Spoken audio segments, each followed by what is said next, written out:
បងប្អូនយើងមកនិយាយរឿងភ្ញាស់ពងកដោបតិចបងប្អូនខ្លះដែលគាត់ចិញ្ចឹមកដោបគាត់គិតថា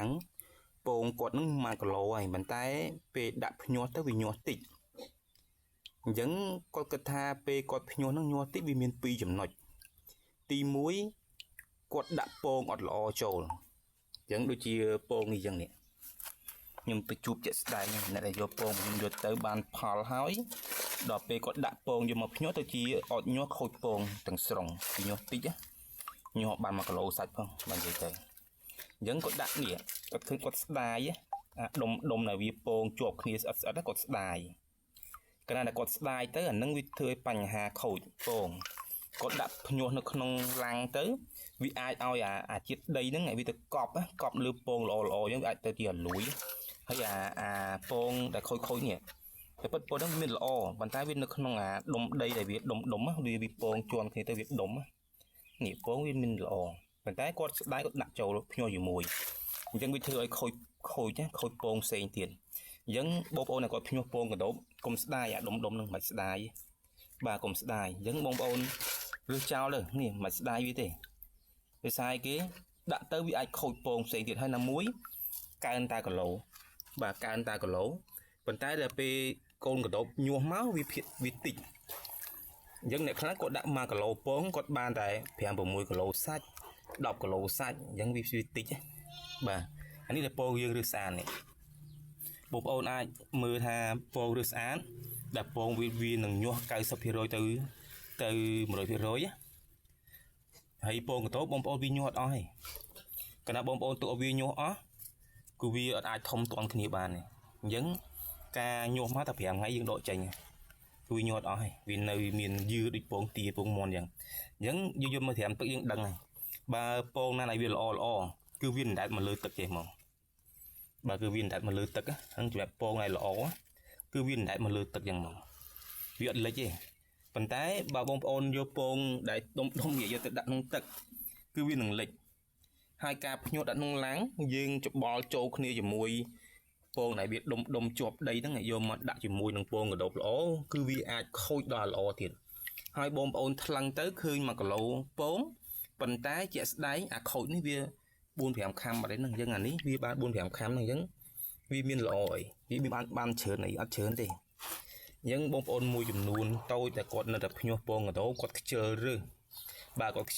ជិលសម្អាតគាត់ដាក់ត្រាំទឹកហើយគាត់យកទៅភ្ញាស់ពេលខ្លះគាត់បានយកមកលាងទឹកយ៉ាងនេះគាត់បានយកមកលាងទឹកឲ្យស្អាតយ៉ាងនេះគឺគាត់យកមកដាក់ភ្ញាស់ស្រោចទឹកមកហើយអត់រើសទៀតដល់អញ្ចឹងខ្ញុំជួបច្រើនដែរកូនក្រុមដែលគាត់យកពីពងកដោបពីខ្ញុំទៅហ្នឹងគឺគាត់ភ្ញាស់យ៉ាងយើងប្រាប់គាត់ដំបូងគាត់ភ្ញាស់ល្អដល់ពេលយើងវគ្គក្រោយយើងបានទៅប្រាប់គាត់ភ្ញាស់គាត់ដាក់ទាំងអស់បាទទាំងអាពងស្អុយហ្នឹងអានេះវាពងជន់គ្នាដោយសារទុកយូរយប់ពេកកដោបមេវាច្រើនធ្វើឲ្យពងហ្នឹងវាពងជន់គ្នាកាលណាតែពងជន់គ្នាវាទៅជាដុំពងកដោបជ្រាយកាលណាវាបុកគូទៅពងថែមគឺវាដុំស្អិតជាប់គ្នាហ្នឹងហើយណាពងខូចបើមេកដោបយើងច្រើនបងប្អូនយកពងល្អគឺមួយយប់យើងហែងហ្នឹងបើមេកដោបច្រើនណាតែបើមេកដោបតិច2យប់3យប់អាចចាំហែងក៏បានដែរវាអត់ខូចពងទេបើមេកដោបច្រើនដាក់ទៅគឺខូចពងយ៉ាងហ្មងនេះវាឆ្អិតដុំហ្មងហ្នឹងមេកដោបច្រើនគឺវាអត់មានកន្លែងពងវារាន់ពងវាអត់មានកន្លែងពងវាត្រូវបុកពងជាន់គ្នាអញ្ចឹងវាអាចស្អិតដុំដូចជាដីអញ្ចឹងនេះបងប្អូនឃើញហ្នឹងពងកដោបឲ្យយើងពងជាន់គ្នាហ្នឹងយើងបងប្អូនត្រូវចាំពេលភ្ញាស់ត្រូវរើសឲ្យស្អាតបាទរើសឲ្យស្អាតហើយរែងខ្សាច់វាស្អាតយើងយកទៅថ្លឹងទៅហើយចាំយើងយកបាទមកលាងទឹកម្សាទៀតទៅពេលយើងភ្ញាស់យើងមានស្នោមល្មមនេះយើងអាចរើសចេញបានហើយវាមិនដែលតែនេះខ្ញុំរើសស្អាតហើយវាសល់បន្តិចតួចបាទតិចតួចអានេះពងនេះ1គីឡូពងខ្ញុំរើស1គីឡូពងអញ្ចឹងសម្រាប់បងប្អូនមួយចំនួនដែលគាត់បាទខ្ជិលរើសពងកដោបបាទគាត់មើលវីដេអូនេះហើយបាទគាត់គួរកែប្រែពងកដោបល្អគឺពេលភ្ញាស់បានពងច្រើនហ្នឹងហើយពេលភ្ញាស់បានពងច្រើនភ្ញាស់បានកូនច្រើនអានឹងបងប្អូនថែទៅគឺវាល្អហើយប៉ុន្តែដល់ពេលយើងភ្ញាស់អត់ញាស់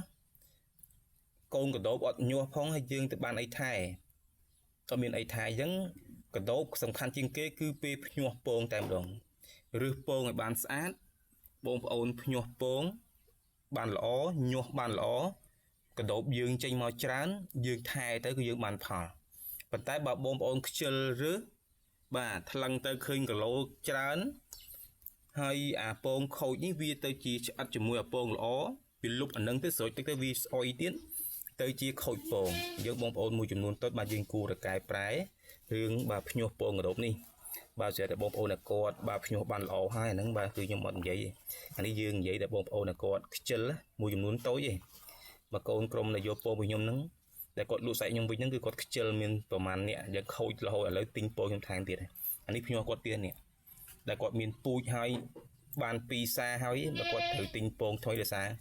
គាត់អត់ថែពងពេលគាត់ភ្ញាក់ឬអត់សម្អាតខ្ជិលបន្តិចយើងខាតលុយទៀតបាទសូមអរគុណ